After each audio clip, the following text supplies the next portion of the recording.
Saludamos pues a esta hora al doctor Marcelo Aguilar. Él es epidemiólogo y docente universitario. Doctor Aguilar, muy buenas noches y gracias por acompañarnos. Le saluda María del Carmen Álvarez.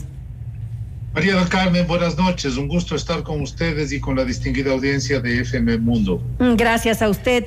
Doctor Aguilar, ¿qué decir de la decisión que ha tomado pues el gobierno, como lo acabo de decir hace unos momentos, de eliminar pues el uso de las mascarillas, no solamente en espacios abiertos, que es lo que de alguna manera todos esperábamos, sino también en lugares cerrados?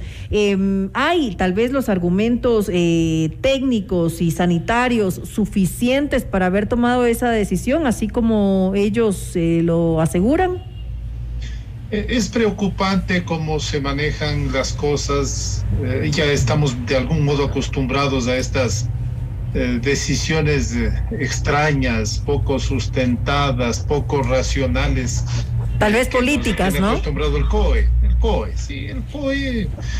Yo he señalado que durante toda la pandemia, desde mi criterio, es el organismo más despistado que ha conducido las acciones más estratégicas. Y esto no es excepción. Yo diría que técnicamente, por las condiciones epidemiológicas del país, en las que hay una reducción importante de la transmisión, hay una reducción drástica de casos mortales, de casos graves que requieren hospitalización, lo cual es una buena noticia y es efecto de la vacunación. Eso nos da la idea que paulatinamente podríamos retirar las mascarillas en espacios abiertos, entendiendo que los espacios abiertos son estos que estamos pues a cielo abierto, estamos en condiciones de calle, estamos en condiciones de parque. Yo creo que eso puede ser adecuado técnicamente. Sin embargo, tomar una acción tan drástica como reducir el uso de mascarillas en todas las zonas me parece inadecuado y preocupante. Y lo que más me preocupa a mí es la forma como ha sido manejado. Mire, el COE tenía una propuesta en la mañana para su rueda de prensa, más tarde se cambia el título de esta a otra forma, toman la decisión y acaba siendo el anuncio de retiro de mascarillas casi un palanque político. Así es. Tiene más un carácter de anuncio proselitista que de una medida técnica manejada desde la lógica de comunicación de riesgo que es la propia a una pandemia o a un desastre, que son similares. Además que la forma como se comunica nos da la sensación de que ya no pasa nada. Y se contrapone, doctor, y se contrapone a lo que ya dijo la Organización Mundial de la Salud, que justamente lo que ha indicado la OMS es que al llegar a ese nivel de positividad, es decir, a ese famoso 5% del cual se habla, sí se pueden relajar las medidas, pero al hablar de las mascarillas, su recomendación por parte del organismo, de la OMS, es que se podía dejar de utilizar en espacios abiertos. Eso lo dice la propia organización internacional, la Organización Mundial de la Salud. Y nosotros nos salimos de eso completamente. Se sale totalmente del argumento técnico que incluso orienta el Ministerio de Salud, que orienta la Organización Panamericana de la Salud. Yo tengo la sensación, y permítame en este punto salir del ámbito exclusivamente técnico de la pandemia, sino mirar el contexto. Ciertamente el gobierno está en una situación extremadamente compleja y lo único que tiene que mostrar como logro de gobierno es la vacunación, lo cual es una cuestión extraordinaria que nosotros aplaudimos. Así es. Sin embargo, el control de la pandemia implica otras acciones. Primero, hay que vacunar con tercera dosis casi a 12 millones de personas más. Hay que continuar haciendo vigilancia epidemiológica y vigilancia molecular para identificar nuevas poblaciones que están circulando. La pandemia está en curso en el mundo.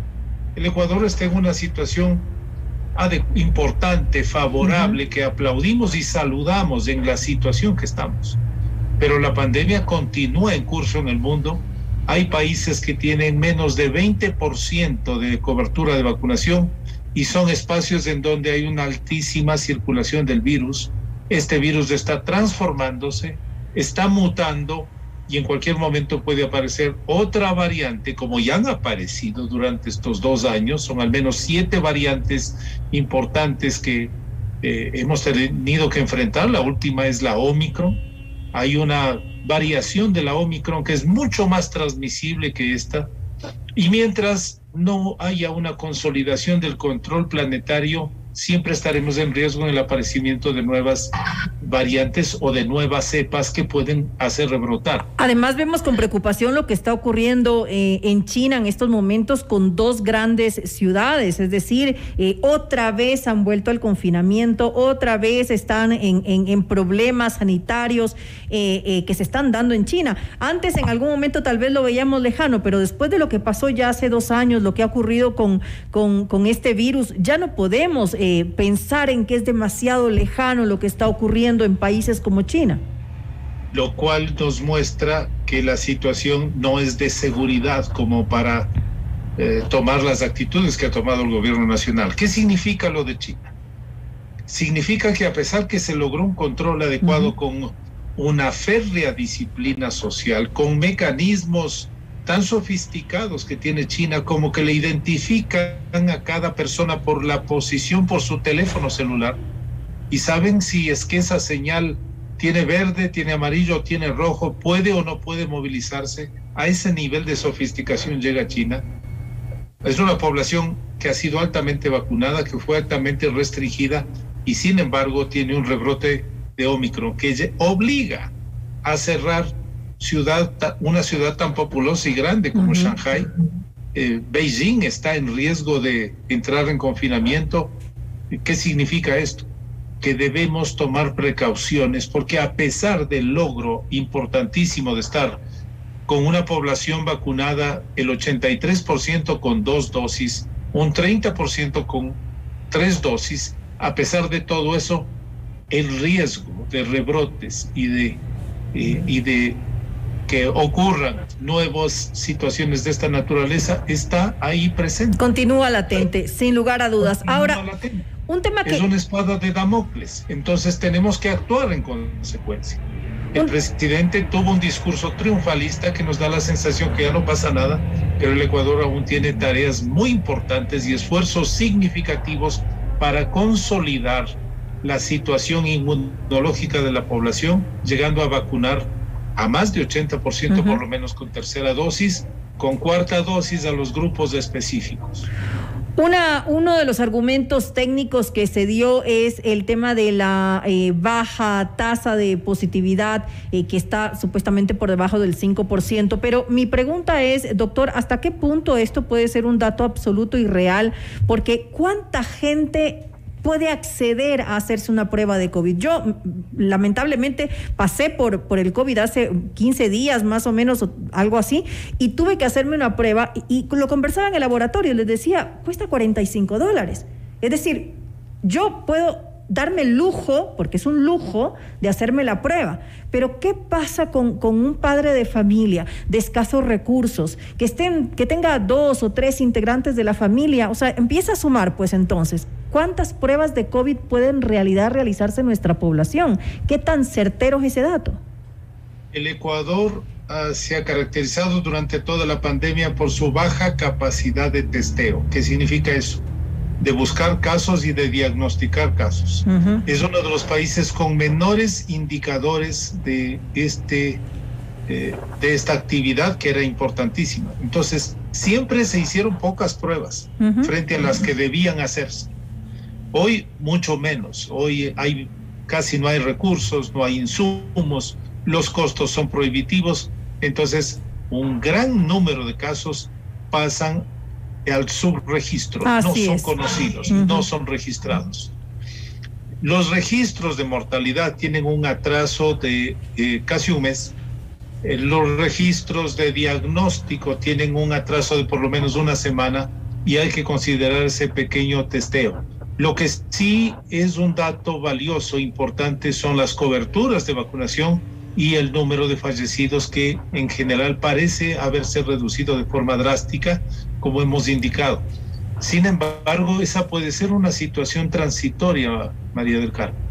Esto es una situación muy dinámica. Hoy estamos así, pero sabemos que la inmunidad que dan las vacunas se reduce 6 meses después. Y uno de los datos que tenemos es que lo óptimo es que las personas tengan 3 vacunas para que se dé una inmunidad más duradera. Así debe ser, debemos seguir con el tema de vacunación. Vamos a tener poblaciones susceptibles que vuelven a infectar. Doctor, mire, hay algunas.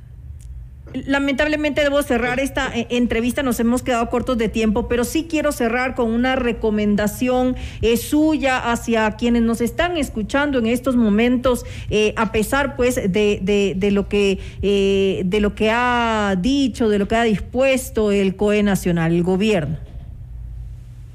Mi recomendación específica es que hay que seguir usando mascarilla en espacios cerrados, especialmente en el transporte público, en espacios donde acudan muchas personas de distintos orígenes, como los mercados, como los supermercados.